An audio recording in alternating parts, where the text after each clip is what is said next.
That's it. So it is, of course, the start of a brand new week, but it's no ordinary Monday today because we decided to take this day and motivate you, helping you become the best you can be to discover your own magic. And here to talk to us this morning, we have an international keynote speaker. He's the national president of the Professional Speakers Association of South Africa, Dr. Wolfgang Riebe. He's been chilling with us all morning so far. How are you, man? Yeah, I'm even more positive now chatting with you the whole morning. You see, exactly. It's been fun. I mean, I loved our first conversation earlier on where you told us, it all starts by waking up and putting those positive thoughts in your mind, but that's not as easy to do.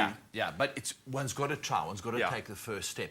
But there's another thing as well that's very important to me, and as we were chatting, I was saying, most of the things I talk about are from personal experience, lessons I've learned. And I remember as a youngster, I worked on cruise ships for many years as an entertainer.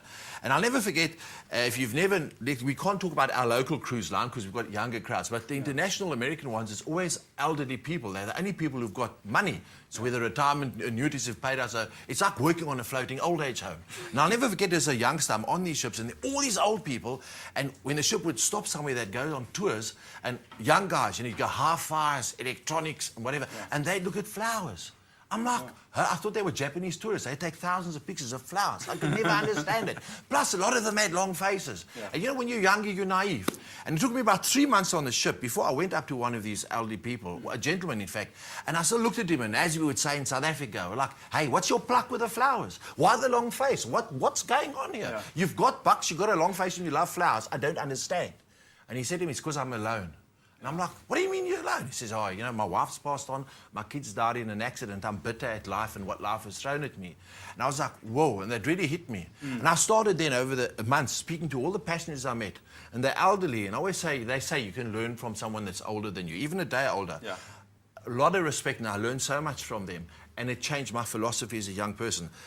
In a nutshell, the 3 things I learned, they said they spent most of their life making money their God and running after money. In that process, they never had time for their family, their friends, their kids. If I look at the viewers back home, how many of you had your parents say to you, I can't believe how quick you're growing up? Or do you remember your parents saying that to you? Of course. Why would you say that? You're getting so big now. You don't have enough time with them. The day you're older and retire, your biggest regret is that I didn't read that bedtime story to my child. I only wish I'd done it then. So we get caught up in the other nonsense. Often you see elderly very sickly. Why? Because their whole life they just worked. They ran after money. They never looked after the most precious asset they had, their own body. They never stayed healthy, ate healthy, stayed fit. You can't get that back. So as a younger person, we tend to, they say in Afrikaans, it's all lekker rond. The whole time. We don't know why, okay? But we like this. But if you can realize that my family, my friends, my co-workers, the health that I have, and the most important, the third thing is that wealth is not this, but it's the beauty and the scenery, what we've been given out there. That's where pure wealth lies. You know what? You become chilled and rustig in here, and then everything starts coming your way. But it's a mindset change. It's a mindset, and that you also describe in your book, Discover Your Magic. That's right. We'll chat about your book a little bit later on, Dr. Riebe. Cool. Stay around. Stay with us. Lots more with Dr. Riebe to come, telling you how you can discover your own magic. We're back right after this break. Stay with Expresso and SABC3.